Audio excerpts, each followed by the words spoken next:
Okay. Hello everybody. Good evening from New Zealand. It's really nice to be here, and we are excited to have this opportunity to share a project that we've been working on together with the EARLI SIG 24 group. So thank you for this opportunity. So I am Emma. We have Janina over here and Andrew over here, and unfortunately Brent couldn't be with us tonight, but he's a part of this project as well. So we're going to be talking a little bit about our reflections on the transition into tertiary teaching, early career researcher experiences. I just wanted to give a bit of an overview about how this collective group came about. So we all started at the University of Waikato at a similar point in time. We identified that we had quite a lot in common in terms of that we were all learning to navigate the space as early career academics.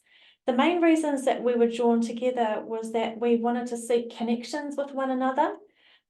We were all new to tertiary teaching, but we all had a similar background in teaching in the state school system. By meeting together regularly, we were able to develop and maintain a support system with one another, which was really important for us as early career researchers during challenging times. We shared ideas on projects that we were working on individually. We often met together and gave each other feedback on our writing for publications. We decided collectively that we wanted to work on something together, and that was how this project came about. And that's what we're going to be talking about and sharing with you tonight.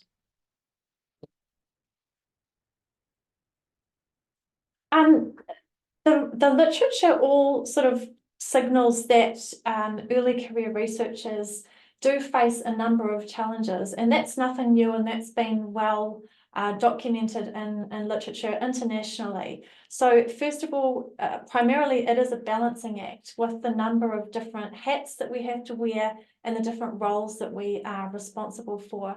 So early career researchers have limited academic support and mentoring that has been highlighted in the literature.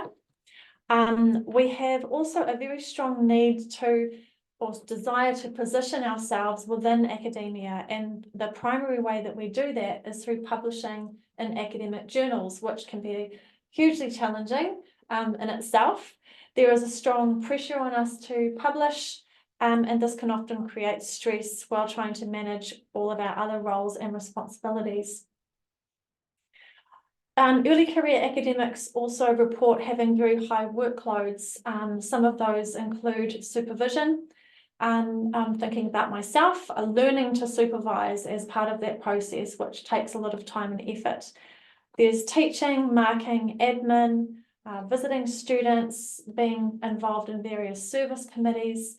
So there is a huge amount of work to be done, which is why we just wanted to sort of highlight the balancing act of being an early career academic. So that's just a bit of a background there, and I'm going to hand over to Andrew.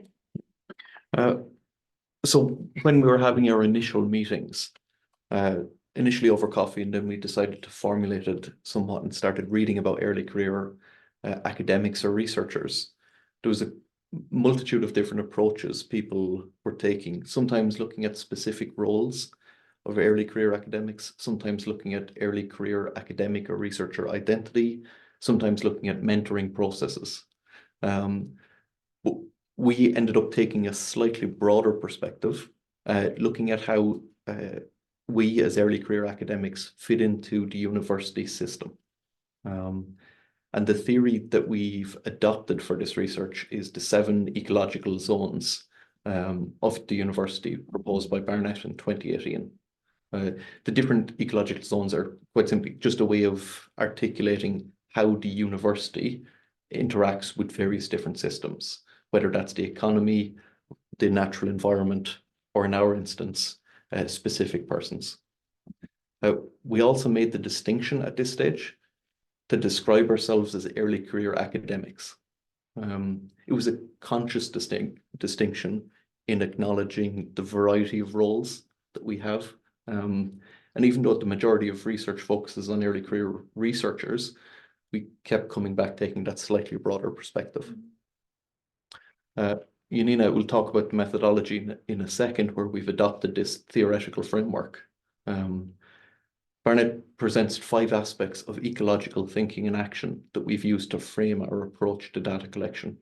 So looking at the interconnectedness of things, potential diversity within the system, impairment within the system, roles and responsibilities, and then restoration within the system.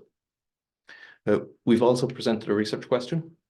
As you can see, this is quite broad, but we're interested in how early career academics experience transitions into the ecology of the university. I'll hand you over to Janina now, who's going to talk about our methodology. So our methods are underpinned by a collaborative doer ethnography approach. So we're collectively investigating our own experiences. And there were quite fluid transitions between different data generation steps. And all of the decisions on the methodology were done collaboratively and through conversations. And on the figure on the right, you can see sort of these fluid transitions from one stage to the next. So we started by having quite unstructured conversations, as Emma and Andrew have talked about already. Then we went into more of a sort of structured planning approach, where we thought about how are we going to generate data. Then we did our formal data collection and data analysis, and we're also thinking about co-producing some findings from this research. So I'll talk us through each of those steps a little bit more. The unstructured conversations were really at the start, as Andrew said, more over coffee, and we just had shared our experiences, especially of transitioning into a university. And it was very soon becoming clear that it was a neoliberal university that created a lot of issues for us. So we talked a lot about that. We had some things such as what's on top. So at the start of our sessions, we would always kind of check in with each other and see what some of the issues are that we were experiencing during that week. And at some point, we started to think, how can our experiences actually benefit other early career academics? And this idea that if we generate data and publish our findings, we can hopefully positively impact the experiences of other early career academics who maybe have similar issues in their transition to the university ecology. And so we started to plan data generation. As I said before, it was done really collaboratively, and we used the theoretical framework that Andrew introduced.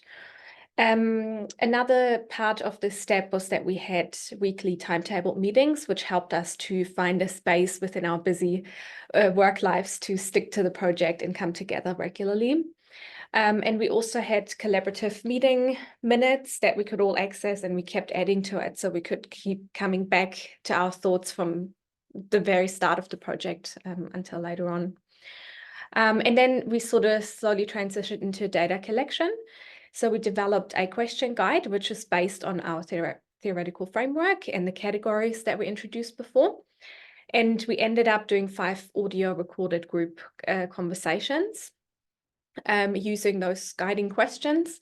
And we each, in every group conversation, one of us took on a sort of a leader role to keep the conversation going, but it was really equal. Everyone was contributing to the conversations.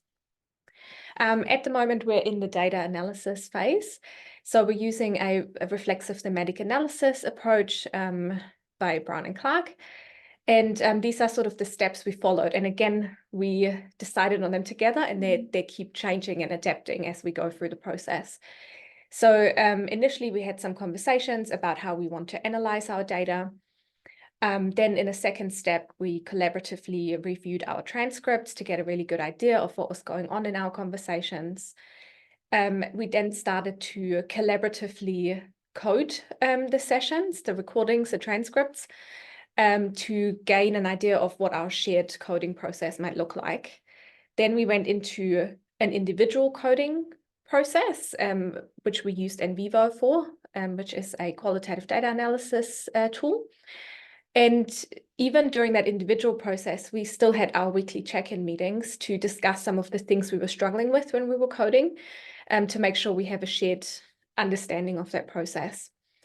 And now we started to go into a theme generation. So we collected all of our coding on Excel files and then started to develop some themes. And we did that for each category initially. And only this morning we started looking at categories across themes across categories. So we're kind of putting it all together. And we already started to do some co-produced outputs. So we're having presentations, we did an image exhibition together, and we're also planning for some journal articles. Just wanted to show you a couple of insights in how this looked like, our collaborative work. So on the left, the photo, this is our printed out Excel file with all of our coding. And then one person would sort of go on the whiteboard and write down the, we would kind of group them into themes. And this was done within the categories of our framework. And then on the next slide, you can see, and this is what we just started this morning, so it's still very work in progress, but we started to think beyond the categories and what might this mean. So we came up with, we constructed so far 3 themes, and one of them you can see is really big. So we're still working on that. And Emma will now talk us through some of our initial findings. Thank you. So I'll very briefly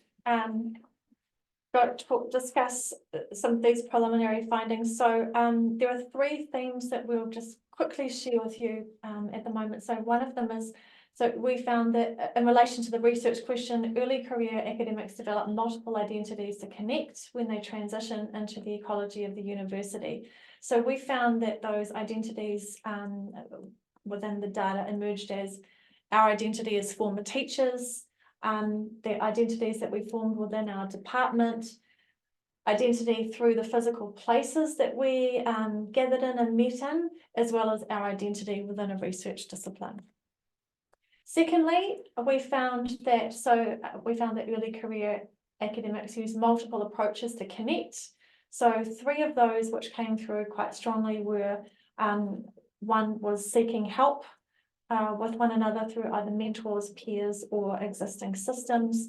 Another one, seeking community, for example, gathering together in the staff room, chatting, getting to know people, as well as joining department events such as writing retreats. So those were 3 approaches to connect.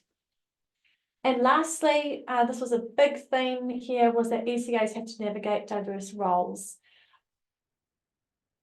Okay, very, very quickly, teaching versus research and managing expectations of self. Andrew. Perfect.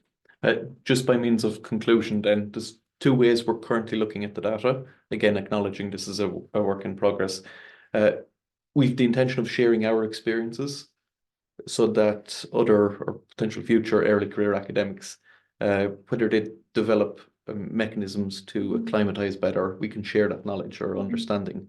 And in addition to that, creating collaborative supportive spaces. So describing the nature of the dynamic in itself. And then, of course, our next step is returning to the data for more detailed analysis. We welcome your feedback. Yeah, and we welcome any feedback. Thank you.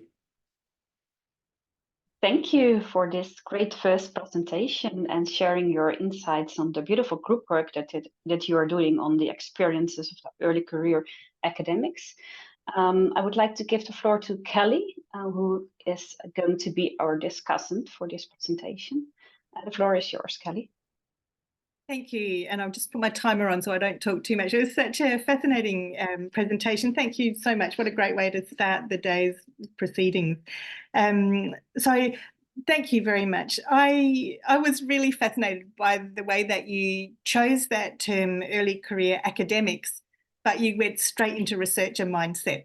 And I think that is a kind of a kind of beautiful representation really of the way that you describe that you do have those diverse identities, multiple identities and diverse roles that you're playing. So I think just the way that presents itself is a really great introduction to exactly that, how complex the space is that you're working in.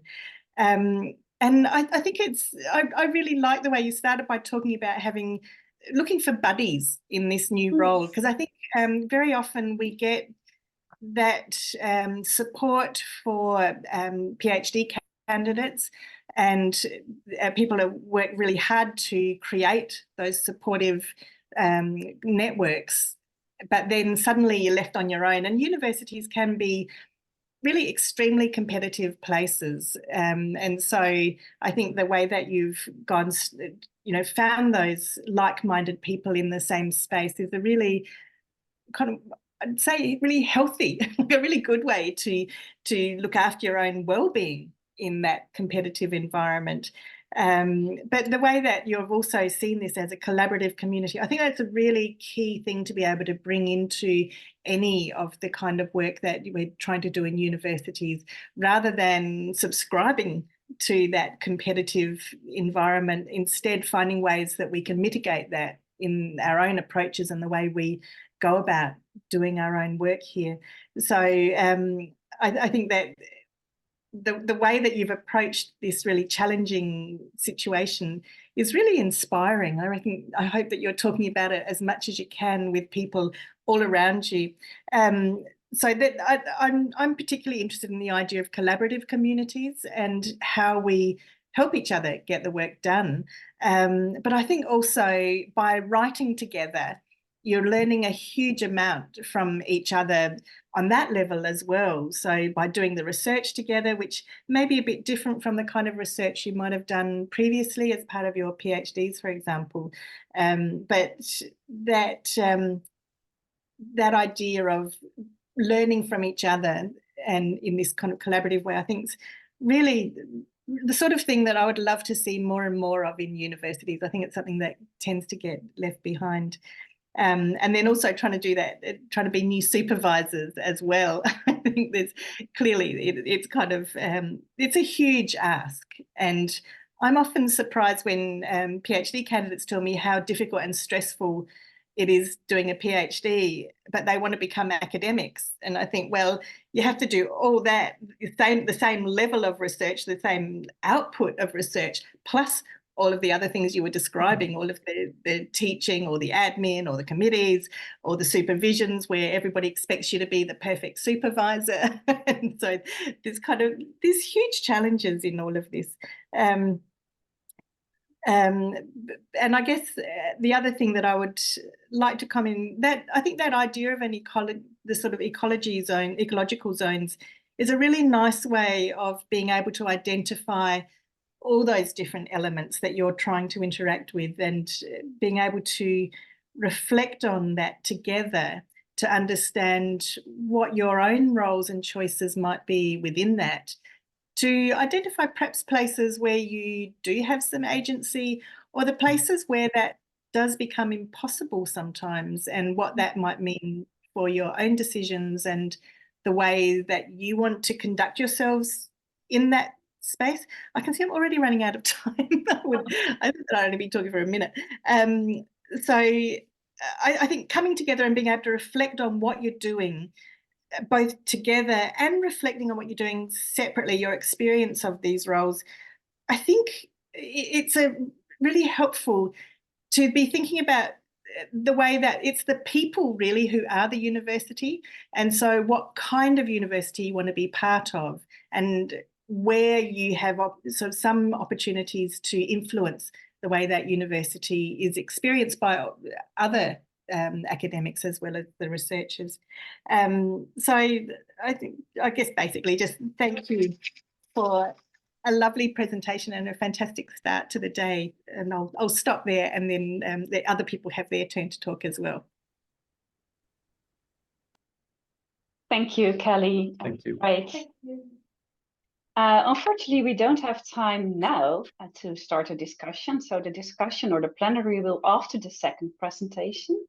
So of course you can write all your questions in the chat, but I would like now to invite Karen to give her presentation, and that's called Amplifying Voices of International Doctoral Scholars and Graduates, Harnessing Distinct Contribution, Knowledge and Insights. Karen, you also have 12 minutes, just like the first presentation. Thank you very much. I'm just gonna share my screen here. Can everyone see? Yes. Yes. Thank you very much for inviting us to be part of this today. I'm really excited to present our study and also listen to everyone else. So I'm going to be presenting on a project I worked on as part of a team of 4, which was a UKISA funded study. So I'm going to be presenting today with my colleague Diana, but I also worked on this project with Dr. Deli Elliott and Dr. Maria Gardani. So this was a UKISA funded study titled Amplifying Voices of International Doctoral Scholars. And we just finished and submitted our final report in February, and we were working on this project for a year. So we used a unique research design, which I'm going to talk through briefly today. We also used a conceptual framework to help frame our research questions and findings. And we're going to talk through those again a little bit further in our presentation today. So what was the focus for, or the lens through which this project was initiated? So we were looking at international doctoral scholars' experiences through the PhD project. Excuse me. Initially, an initial scope, on EBSCOhost in April of 2024 found that there's over 70,000 studies on international students, but much less on international doctoral scholars. So just over 1,000 studies came back when looking at international doctoral scholars there. There was a study, a systematic review actually by Mittelmeier and Yang in 2022 that looked at international student experiences, and they found that overall the literature combined tended to focus on the challenges that this group of scholars face, whether due to acclimatization or different educational systems and practices. But they argued at the end of this review that there's a need for a move away from a deficit model of understanding. So this project was really a foundational aspect of this project's inception was, what do this group of scholars bring? What are their contributions? What knowledge do they bring? And what are their insights? And that's how we sort of based our research questions. So as you can see, there's a conceptual framework here that we used as a basis for our research, proposed by Elliott 2023 in her book, Navigating Your International Doctoral Experience and Beyond. And on the right-hand side of this triangle here, you can see 3 different lines to the side: the intercultural journey, the doctoral development journey, and the doctoral research journey. And what our project was focused on was looking at how intercultural interactions for international doctoral scholars within these 3 domains shape their PhD journey. And we looked at this in domains of social, academic, environmental, and psychological, both within academia and out with academia, to see what these interactions bring to PhD scholars' PhD journeys. So we did this in 2 phases, which speaks to the novel methodology that I referenced at the start. So for phase 1, we did a systematic review, and for phase 2, we did empirical interviews. For the systematic review phase of the project, we utilised a database, Ethos, which is where doctoral theses awarded by UK universities are published. So there's only 1 study to date that we were able to find, which is Montgomery 2019, which did a systematic review on the database Ethos. So utilising this less used database for these intercultural interactions of skills and knowledge that these scholars bring was part of our phase 1 for this study. We used the PRISMA guidelines and initially found 364 doctoral theses for further screening. And after using our inclusion and exclusion criteria, there were 11 included theses within the systematic review phase of the project. The second phase was inviting participants who were authors who had included theses within the systematic review to interview, to understand how as international doctoral graduates, these same intercultural interactions shaped their PhD journey. And we did this using a creative research method in the form of using the river of experience, and interviewed 5 participants in total.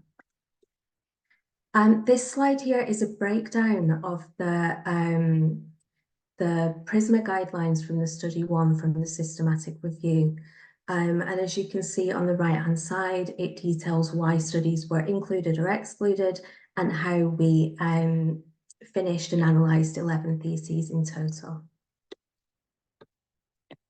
The findings from the systematic review, we've got some quotes detailed on this slide, and there were many because we were looking at lots of different domains as well. We were looking within academia, out with academia, and also under the domains of social, environmental, psychological, and academic. But as a synthesis of what we found here within academia, people spoke to the need for community, whether that is through fellow PGR colleagues, through the graduate school, through their department, also outside of academia in local community or faith groups. Participants also spoke to quite a strong emotional development through the PhD journey, and that it changed sort of their personality and how they interact with things more generally. And you can see there the quote at the bottom on the right-hand side, "Who I am now is a cumulative," how they developed through the process. And I'm going to hand over to my colleague Diana now to talk through the second phase of the project. Thank you, Karen.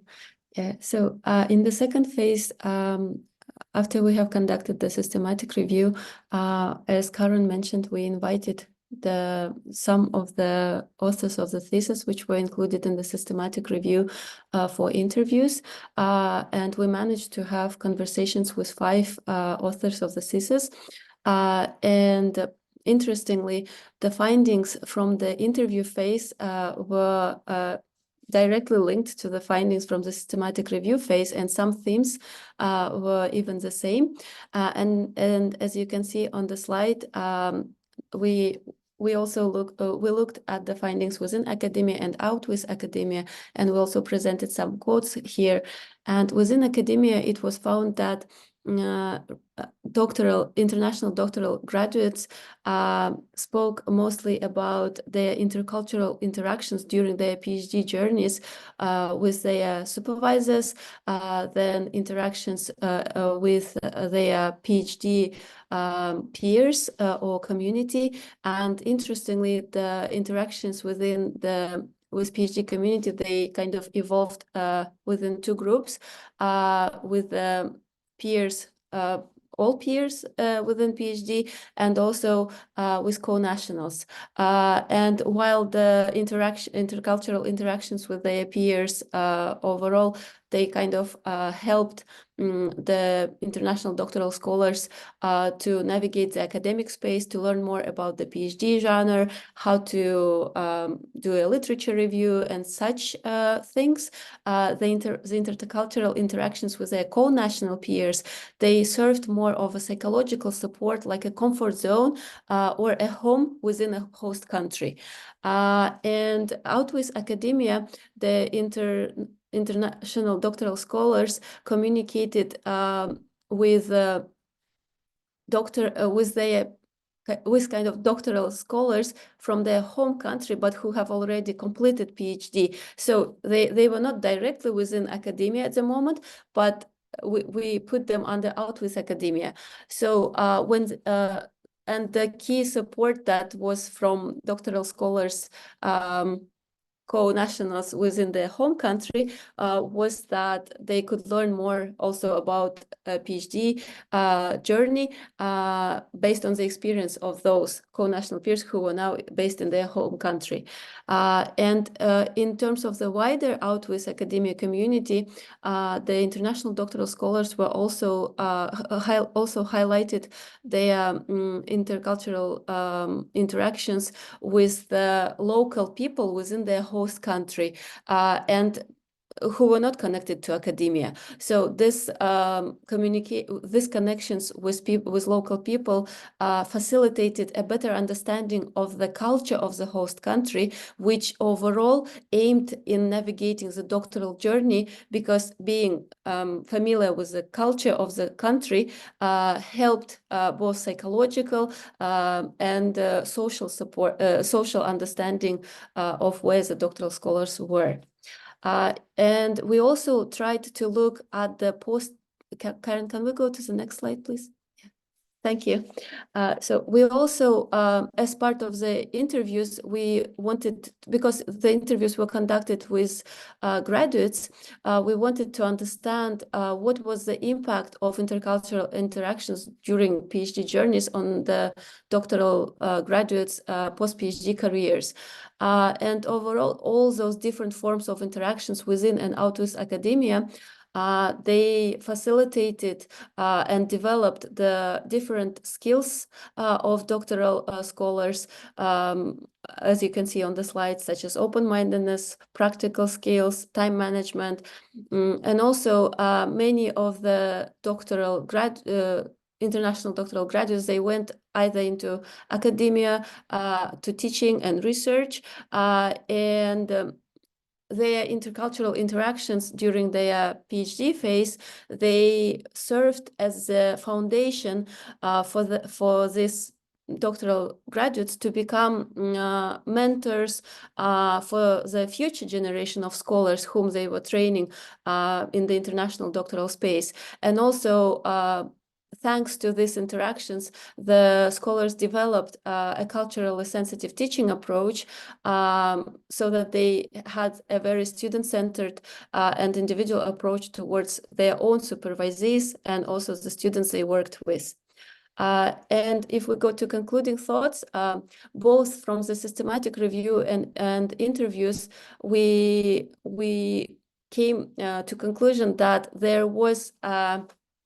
there is convergence between the doctoral socialization process and intercultural interactions, because Johnston sees doctoral socialization as a process of professional learning of the doctoral scholars, of becoming a researcher. And for international doctoral scholars, by default, the socialization process is intertwined with their intercultural interactions. And mostly the intercultural interactions within academia for international doctoral scholars are centered around supervision, and depending on those cultural differences that the international doctoral scholar brings to the host country, the supervision can vary, and all these cultural differences, they also impact the progress and the well-being of the researcher. What was found important overall, as I mentioned before, is that communities, both within and outside academia, can serve as scholars' metaphorical village, offering various forms of support throughout the doctoral journey. And as I said, there were communities of both types, of two types, communities with co-national peers and communities with doctoral peers overall. We would like to highlight that there is a crossover importance and intertwined impact of intercultural interactions within and out with academia for doctoral scholars and those with whom they interact, meaning that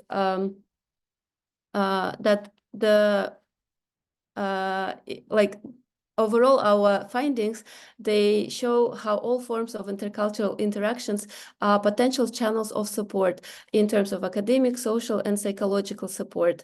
They can even nurture the well-being of the international doctoral scholars and serve as a kind of facilitator for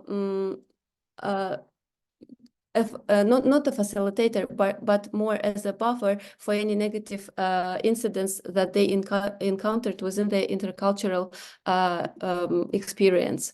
I think that is all from us for now. Yes. Thank you. Yeah. Thank you. Thank you, both Karen and Diana. And this is also, again, a beautiful example of a study that it's really of great importance for our SIG. I would like to give the floor to the discussant, Yusuke. Sorry for my pronunciation of all your names. I try to do my best. Yeah, thanks very much. Thanks very much for having me for fantastic presentation about international doctoral scholar in the UK. I was also international doctoral scholar in Finland several years ago, almost 10 years ago. So it was really nice to hear, experiences, international doctoral scholars' experiences in the UK. Many topics were something that I also experienced when I was doctoral scholar in Finland. So it's nice to hear these kind of experiences, learning experiences that doctoral scholar had in the UK. So thanks very much for your presentation. It was kind of memory things that I had before. So I have several topics that I would like to talk with you. So maybe I will start with a little bit about the kind of motivation of your study. Like it's nice to hear like you kind of relied on the concept of deficit model. So I agree with you. Like previously, like there are lots of studies about the international doctoral scholars that have problems. So let's help them. So it's a kind of common narrative that researchers engaged in the research. So, but of course, like gradually, researchers are engaging research to work with international doctoral scholars. Why don't we make good use of resources, experiences that international doctoral scholars have? So that's something that I appreciate from your presentation. And related to that, a topic, if I have time during the session, I kind of wanted to hear something like because your title is amplifying doctoral scholars' voices. So I would think like there was a kind of doctoral scholars' experiences that were in which they felt they had a good they had experience when they appreciated I don't know how were there any experiences in which doctoral scholars saw their experiences were used nicely by local people, like local supervisors or colleagues around them? So how they could contribute to local scholarly community in the UK. So that's something that I wanted to hear, like these kind of how their voices were appreciated, how their experiences were contributing to the development of local scholarly community. So that's something that I wanted to I found quite interesting while I was listening to your presentation. The reason why I'm asking this question is like the kind of contrast between UK and in Japan, because I guess like international doctoral scholars are basically working in English, like mostly, but in the situation in Japan, there are some cohort of international doctoral scholars who are working in Japanese. And on the other hand, there are some people who are working their doctoral studies in, which did I say in the beginning? Anyway, they're working in Japanese or English. So it's quite difficult to find doctoral scholars who are basically working in English because it's quite difficult to find them anyway, like even on the same campus. So I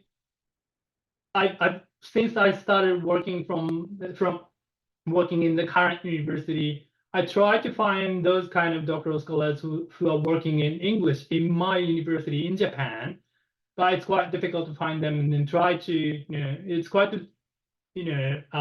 difficult to incorporate and try to work with them in Japanese university.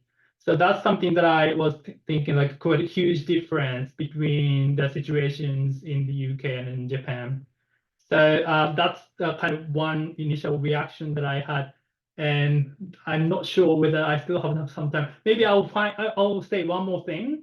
I appreciate your, I think this is kind of tradition of Delhi. Like Delhi often uses kind of innovative way of methodology, like, you know, her previous study using photo elicitation method, and also Dangini, Delhi's previous doctoral scholar, who I don't remember, kind of diary study or something, like she wrote the book chapter before.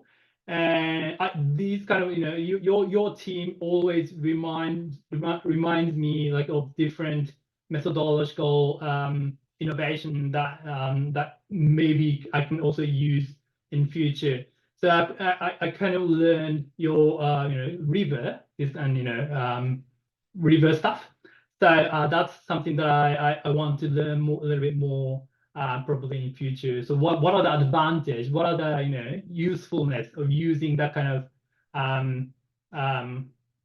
what was that? I forgot it. But anyway, those kind of, you know, metaphor in your study. So I think these are the, probably I have already used up 5 minutes that I was given. So yeah, thanks very much. It's quite interesting to hear your presentation. Thanks very much. Right. Well, I'm Daly Elliott, and another thank you from me for both presenters. They are very different, but I think you would agree that they are equally interesting. The research that it's called Exploring the Doctoral Publication Ecosystem through the Writing and Publishing Journeys of Chinese Sociology PhD Students. Ending, if you're there, the floor is yours. You also just have, like the others, 12 minutes for your presentation. Hello, everyone. I'd like to share my screen. Can you see me and my screen? Yes, we can see you. Yeah, I'm a little bit nervous and also quite glad that I can have the chance to share my ongoing doctoral research. I'm a second-year doctoral student at the University of Oxford, and my research explores Chinese sociology PhD students' writing and publishing journeys under the institutionalization of doctoral publication. But today's presentation is mainly about my recent a preliminary finding about 3 more interesting aspects of student experience and my recent thoughts about the doctoral publication ecosystem. So some basic information about my research. This study is set into quite controversial context. One is the audit culture in the academia and the codification of knowledge. And the second one is the transforming practice in doctoral education, which is the institutionalization of doctoral publication. In countries like China, Vietnam, and India, that many universities require all PhD students to publish at least 1 high-quality papers in addition to their thesis, which raises lots of debate. And the other form is that in countries like Australia, New Zealand, and many European countries, that university introduced the PhD by publication, which is also a new form of doctoral program. So my research is based on the so-called institutionalization of doctoral publication. I focused on how doctoral students, Chinese sociology PhD students, navigate within this context and how the structure and agency interact and shape their writing and publishing journey. So the research is a narrative inquiry, and the data collection is mainly 4 rounds of in-depth interviews and some other supplementary approach. Data analysis is naturalist within case analysis and constructive cross-case thematic analysis. However, because it is still in progress and I haven't completed the data analysis, so the findings will be not so very rigorous. I just want to share some interesting findings, observations from my ongoing fieldwork. So this research is about my attempt to explore the potential better theoretical framework that can explain the doctoral students' writing and publishing journeys, especially and also the complex situation they are confronting. I will share 3 aspects of my participants' writing and publishing experience. The first one is their source of publishing pressure. The second one is the constraints, and third one is the tensions. So about the first one, the source of doctoral students' publishing pressures, I think it's not very surprising that almost all Chinese PhD students have experienced the publishing pressure. However, I think what is more interesting is understanding where does this pressure come from and how it is disseminated among the students in their daily life. And through my research, I identified two interrelated contexts that bring publishing pressure to my participants. One is the university setting, and the second one is the academic job market. And they can be in different forms. Firstly, in university setting, the formal publication requirements from the university is the main source of publishing pressures. The sociology students are mostly required to publish 2 CSICI Chinese Social Science Index papers before their graduation, either at the first author or at the second author, but collaborate with their supervisors. And many are struggling to graduate on time. And the second one is the publication-based scholarship incentive, which is also evaluated each year and brings students much pressure. The third one is that there could also be some informal publishing expectation from doctoral supervisors. And the student can also sense the pressure from observing some publishing practice of the faculty member within the department. And most importantly is that the peer communication and competition also transcend, disseminate such kind of pressure. So this is also very important. So previous study also reveals that the scholar's collegiality could be undermined by the audit culture. And my research found that similarly in Chinese context, the peer relationship is also quite concerning under the publication requirements. The second, in the academic job market, because most of my participants aim to work in academia after their graduations, so they are more driven by the publishing demands from the academic job market compared to the university's requirements. And also, I have 2 full participants from 2 elite universities that in recent years have begun to abolish the publication requirements. However, they still feel pressure to publish because of the increasingly competitive academic job market. And the students sense the situation in the academic job market and publishing pressure from senior doctoral students' reminders and also their own observation about the graduation employment situation. So that's about their source of the publishing pressure. And the second one is that I also, in my study, identify various strains during Chinese sociology PhD students writing and publishing journals. And I found that these strains come from setting beyond the university settings that can include their personal contacts and also the publication system. Because the writing and publishing journey, I view as a continuous process that includes the initial preparation and drafting, submission, and also the post publication activities. So there are very different kinds of strains. The first one in the university setting, the biggest challenge comes from the short time frame of the doctoral program, which is usually 4 years, and in some universities it could be 3 years. Also, many of my participants show that the department provides no academic writing and publishing training, or they're not very satisfactory with this training.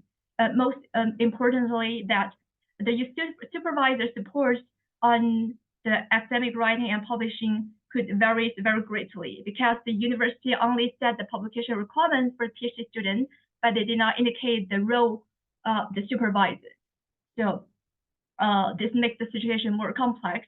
And regarding the publication system, due to the focus on the local issues and language barriers, most Chinese sociology PhD students publish in Chinese journals and are subjected to the local publication system. However, currently there is a very serious imbalance in the supply of the sociological CSS papers that are recognized by the universities. There are only 8, and most are bi-monthly publications. So this forced many of my PhD students to publish in some other social science journals.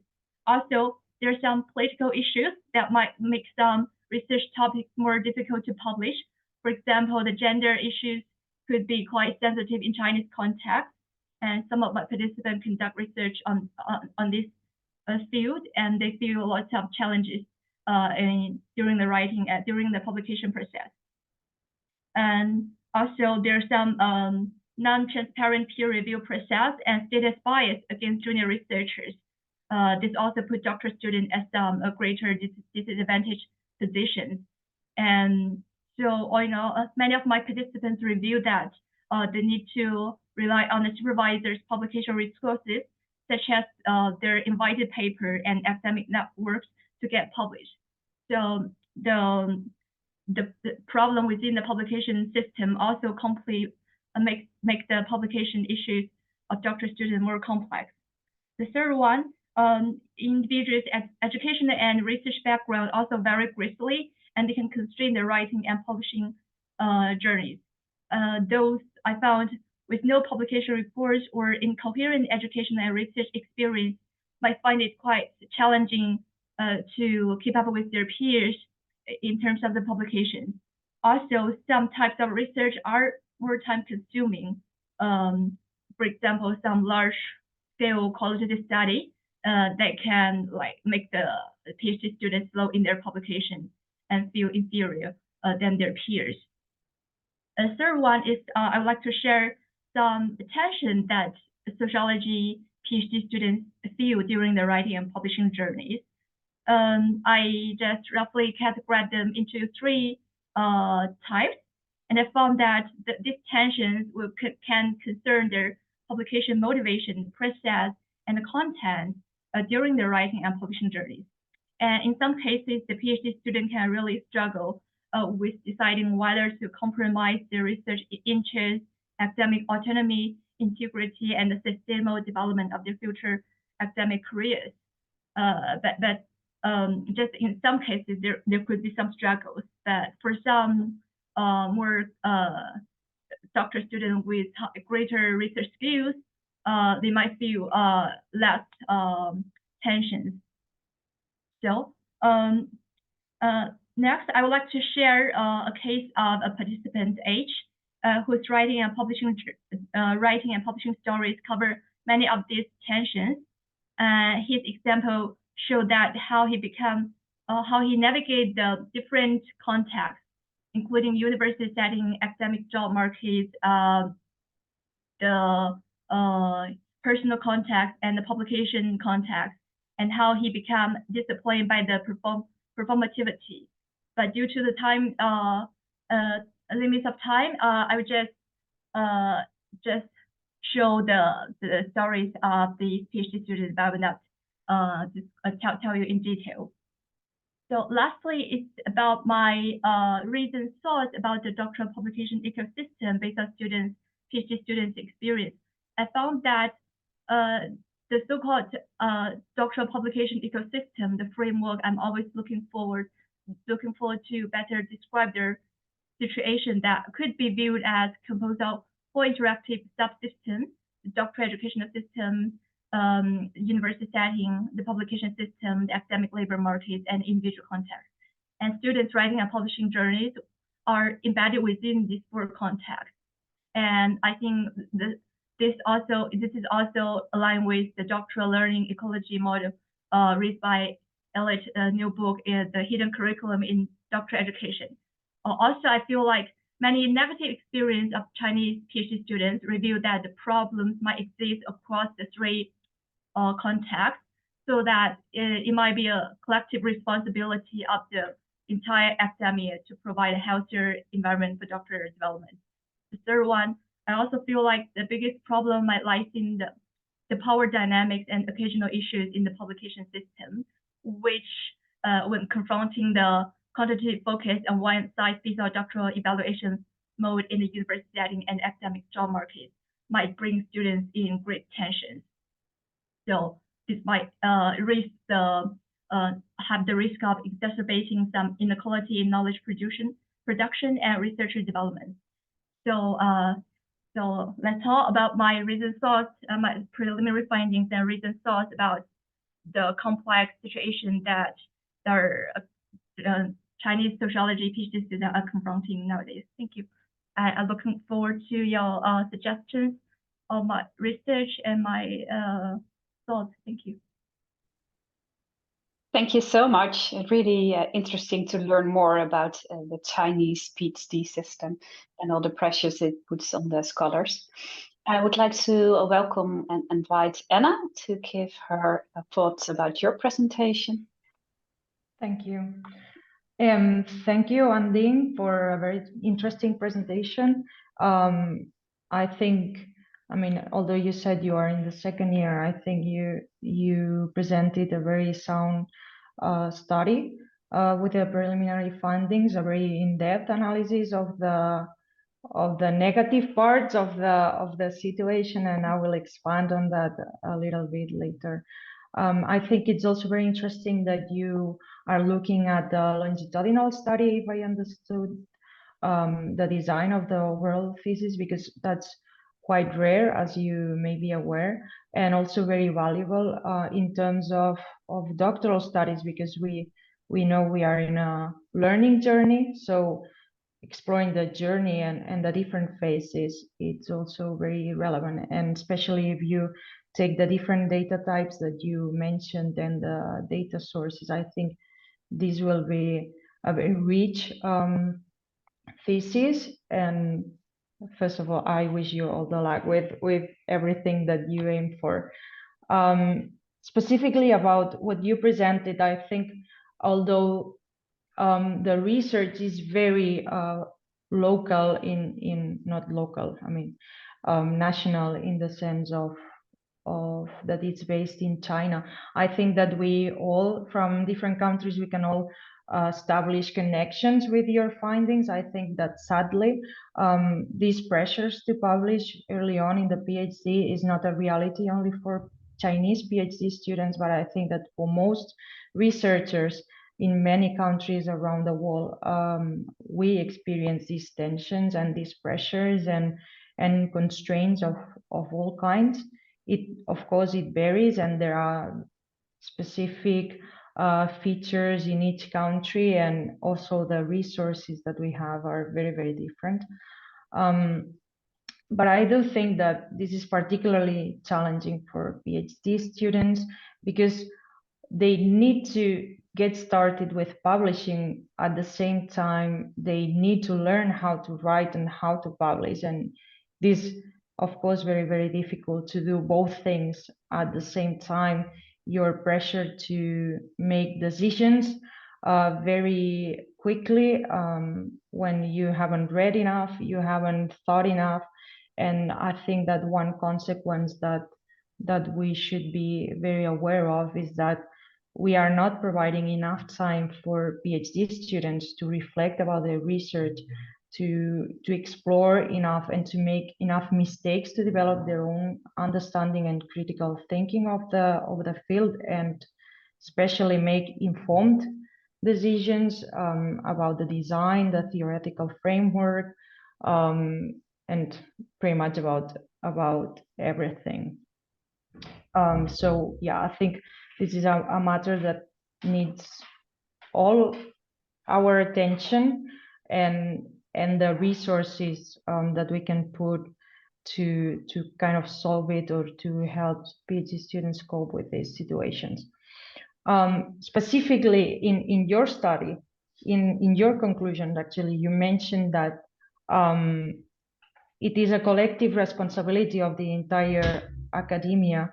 And I agree a lot, but at the same time, in your results, you explicitly mentioned that the supervisors also put this pressure on doctoral students, that the university puts these pressures. So I would like for you to reflect on what are the actual resources that PhD students in your sample have to cope with this situation, because I think this is very important to also look at the strategies, the available resources, to to provide some kind of positive ideas and to provide some strategies, because for what you said, it seems that it can only come from the individual itself, because even peers are not a source of support. And I would like to for you to talk a little bit about that. And also I was interested about what happens to those students that do not get academic jobs. Is there a non-academic job market for PhD graduates in China?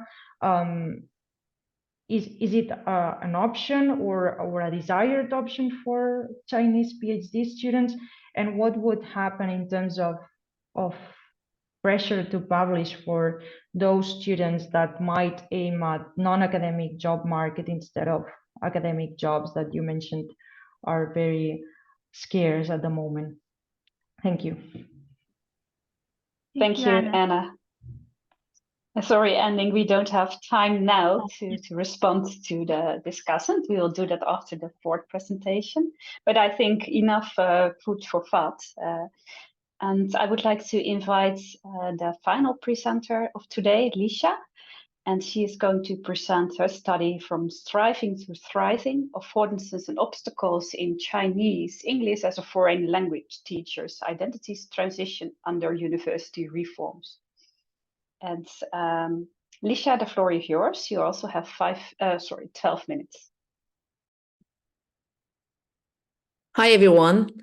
Just 1 second. I'm going to share my screen with you here. 1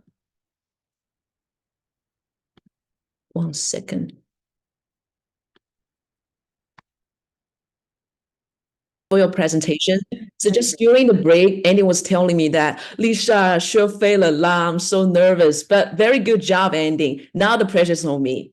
So the background of my findings, my ongoing project, is also similar to the context, the general context of the study by Andy, the adoption of performativity in Chinese academia. So my name is Lisha Mo, and in my second year of my PhD program in educational psychology at the University of Ramon Yoi. So the topic of my preliminary findings is on the topic of the affordances and obstacles among Chinese English as a foreign language teachers' identity transition under the university reform. So like the general background shared by Andy, so the general background is under the adoption of constructing world-class universities in Chinese universities, emulating the universities from the Ivy League and the Russell Group in the Western societies. But still, a large percentage of the higher education institutions, they are still composed of the ordinary universities, what we call the non-elite universities. And as the curriculum outlines, so all non-English major students are required to take the English courses as compulsory subject during their first 2 years of their undergraduate studies and their postgraduate studies. So the demand for teachers of English as a foreign language is pretty high. So generally, so far, they are recruited based on their teaching qualifications and their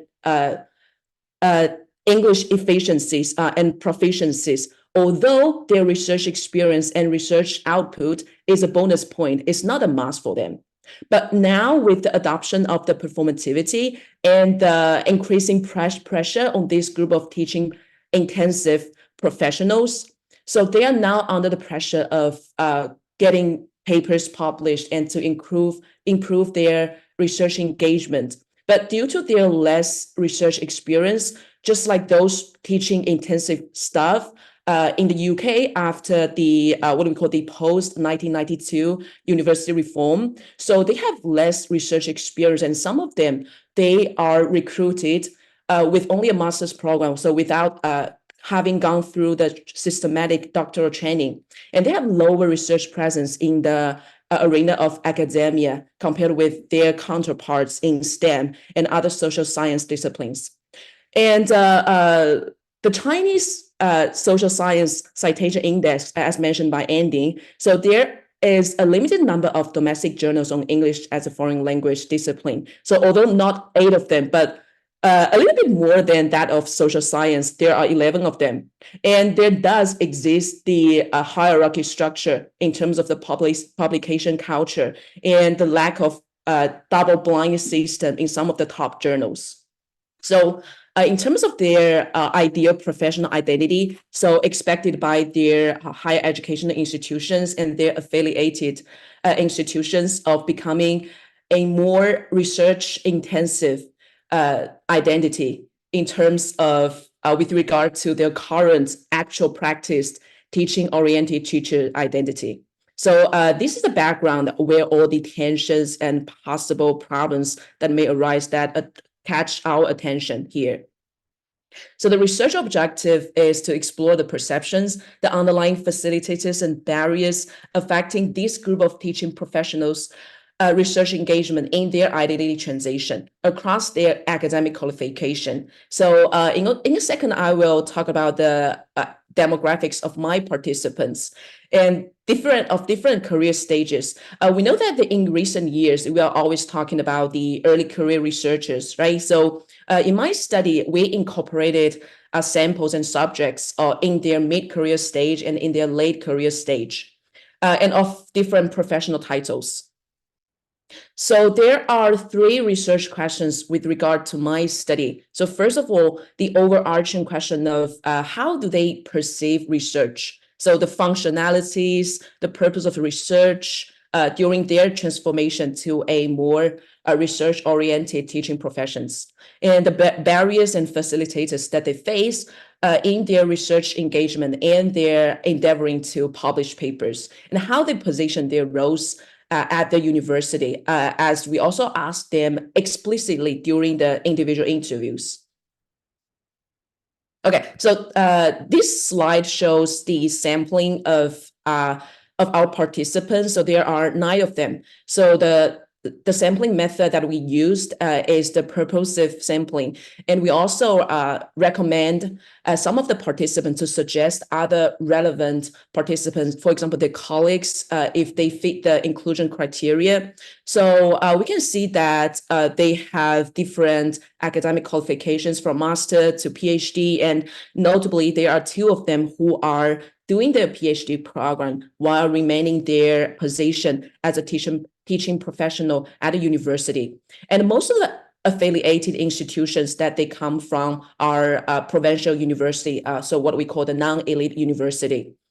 So the early career researcher, the mid-career researcher, and the late career researcher are based on the criteria by the Vietnamese scholars Chance.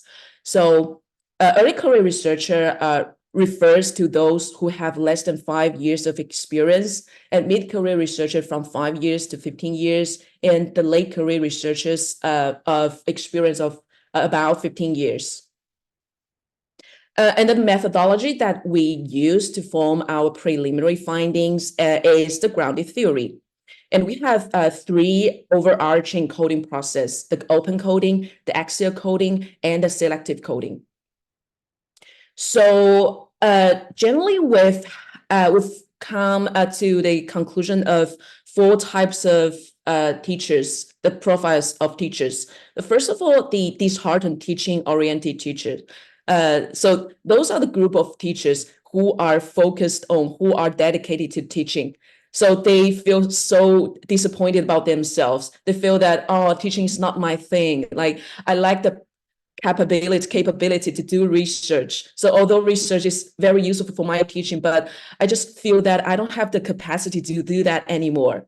And the second type, the researcher to be teacher.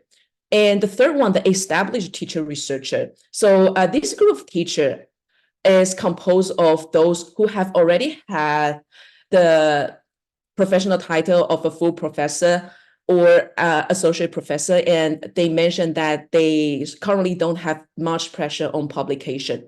And the fourth type, strenuous teacher researcher. Although this type is kind of similar to the second type, but we consider the second type, the researcher, to be teachers of those without that much previous training. For example, they haven't gone through the systematic doctoral training in publication, and they are still finding their way to form their own style of writing. And the fourth one, strenuous teacher researcher. And I will be talking about this later. So these are group of teachers, they have already gone through a systematic training, and some of them have their PhD degree already. And they are now striving to get a professional title through publishing to meet the requirements. Okay, so this is the coding and the frequency explanation and some of the examples from my interviews here. So the first question, the first research question about the facilitators and barriers. So the facilitators, we can divide them into two categories, the internal aspects and external aspects. The internal aspects with regard to their own attitudes towards research, and as agentic selves, how they adopt the strategies to seek a way out in this publication culture to get published. So the research requirement evaluation, although as noted in a lot of research saying that it is an obstacle, but from our findings, they regard it as external drive, external motivation for them to get published, because, oh, what I have to do now is to face the end of year evaluation. So no matter what, I will have to get a paper published. So this drives me to work harder, as some of them mentioned. And the policy and the monetary support, as most of them mentioned, and the personal support, like the colleague support, the scaffolding, the teamwork among the colleagues and their research groups within their institutions, and the publication strategies. So like I mentioned, the hierarchy structure and the limitations of publishing on the domestic journals, so that now they are seeking ways to publish on international journals. And like Dr. Yusuke mentioned, so there are differences between publishing on the international academic language, English, and their own language. So they are trying to find a way to balance this, right? To publish, how to publish on domestic journals, and at the same time seeking to find some opportunities to publish on international journals. And the second construct, the barriers that they are faced with, there are 8 of them from our current findings. So the publication culture, like I mentioned, so limited journals and the fierce publication competition and the form of schools. Like some of the scholars and established researchers, like they have their own style and they have their research projects, and that the editors can see. And the teaching and administrative workload, since all of the non-English major students, they are required to take the English course at university. So they are still, this group of professionals, they are still faced with the heavy workload. And some of them even share that I'm either in a meeting on the way or in a meeting, right? Because of the administration workload. And the lack of institutional support. Some of them mentioned, like, since most of them are in provincial universities, and they did mention that the platform is a constraint for us to seek publicity. And the personal construct, some limits like the burnout, lack of motivation. I don't like research, but I don't hate it either. I can do that, but I will never do that proactively unless I'm required to. And notably, the low self-efficacy, even some of them have already had sufficient research experience before. They still say that, oh, I'm not that capable enough, like compared with others. I'm just in the middle of nowhere. And in terms of the research capability constraints, and they still consider themselves having weak theoretical foundation. And even as English teachers, they did mention that they have difficulties in reading some of the literature. And as I mentioned, we explicitly asked, how do you position your role at the university? So we have concluded the 4 types of identity positioning here. And their research conceptions. So we came to the summary of 4 conceptions. The first of all, research is result oriented. So for those who are faced with the requirements of publication, and they are endeavoring to get themselves promoted. So they publish for utilitarian purposes. It's just for getting promoted. It's just for getting more perks, getting a more stable position. And research exploratory, as all of the participants mentioned, that doing research is for exploring the personal research interests, and that can contribute to my career development. And research is constructive. Is based on an explanation of that teaching and the research, they are mutually benefited. So research can benefit my teaching, and my teaching can bring up the questions to my research. And research is process-oriented. So some of them show that this content with the phenomenon of publishing 8, 9 papers on the Chinese Social Science Citation Index. So this is our preliminary finding of how we categorize the 4 types of teachers. So here we have this table outlining all the frequencies that they mention the following codes in their interviews. So there are 2 of them that caught our attention. The first is the policy support and the domestic publication culture, as most of them mentioned that. But now we are thinking of an alternative of reconstructing it. So that is not under the sub-themes and subtitles of based on their profile, the 4 profiles, but based on the constructs that we have here. So under the construct of facilitator, under the construct of barriers and the conceptions, and then we list out their profiles. So this is our consideration, and we'll have to work on this further. Okay, so this is a summary of the most frequently reported codes, both internal and external facilitators and barriers. So with regard to the 3 research questions, so although the teachers of English as a foreign language teachers' conceptions of research are universally similar, most of them mention the 4 aspects of research is comparatively comprehensive. There are nuances influenced by their previous research experience, their research achievement attained, and their degree of research engagement. For those who have rich experience before, they would say that research is more constructive since it can inform their teaching and it can contribute to their overall professional development. But for those who are always doing teaching and haven't got that much systematic training in academic writing, they would just say research is just for publication. So the barriers and facilitators, so we can see there are both internal factors and external factors. So the nexus between teaching and research is considered positive across the 4 categories of teachers, although some of them are not spending a lot of their time doing research. They still have the conception that doing research is beneficial, but it's just not my type. Okay, so that is all from me. So any suggestions and recommendations are highly appreciated. Thank you. Thank you, Lisa. And again, a great presentation. Thank you for sharing your outcomes and findings. I will give the floor to Janina, who will be our final discussant.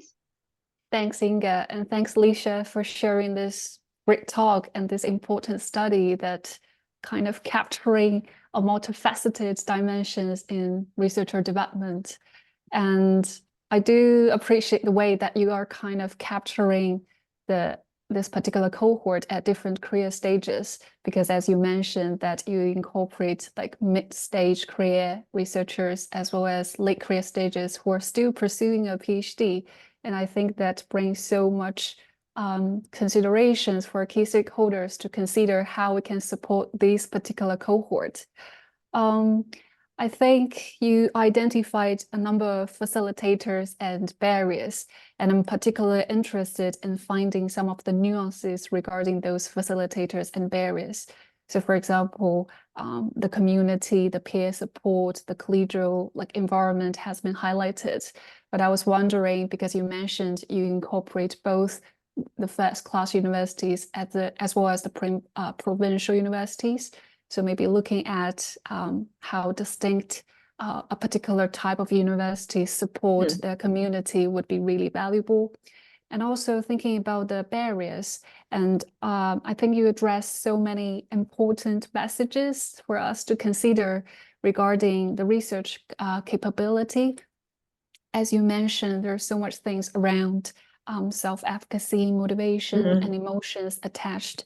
And I was thinking, so maybe it's time to think about whose responsibility it would be to kind of equip and support researchers in such context. If they are lacking, for example, theoretical knowledge, and in what ways we can support them and to kind of support their research engagement. And I was also thinking about some of the practical influences, because I'm aware that, for example, in 2020, maybe the Ministry of Education in China kind of released a policy to ask the universities to reconsider the assessment evaluation approach. So in what way this kind of policy or structural influences will have an impact on the local practice? For example, maybe this would be something that also reflected in your findings regarding the impact for their research output, the process, and the developmental trajectories. And at the same time, I'm thinking about many potential conceptual lenses that might be helpful in terms of professional development, as well as ecology that the previous studies has employed. And also, for example, possible selves, which are kind of psychological perspective, understanding who they are, how they see themselves, and how they construct their identities. And I do have one question for you, because I'm aware of the time and I want to leave time for questions, is about exploring their developmental trajectories. I was wondering if you're considering using a longitudinal study or other methods to kind of capturing their developmental processes. But thanks again for sharing the study. Thank you, thank you. So currently I'm only conducting this as a cross-sectional study. So in my second project, I'm considering bringing the two of the professionals who are doing their PhD, and I will do this as a longitudinal study. Thanks. Right. Well, thank you so much again for Anding and Lisha for your presentations, and Dangini for Anna and Dangini for the being discussants. Yeah, so I'm aware we have very limited time, but I would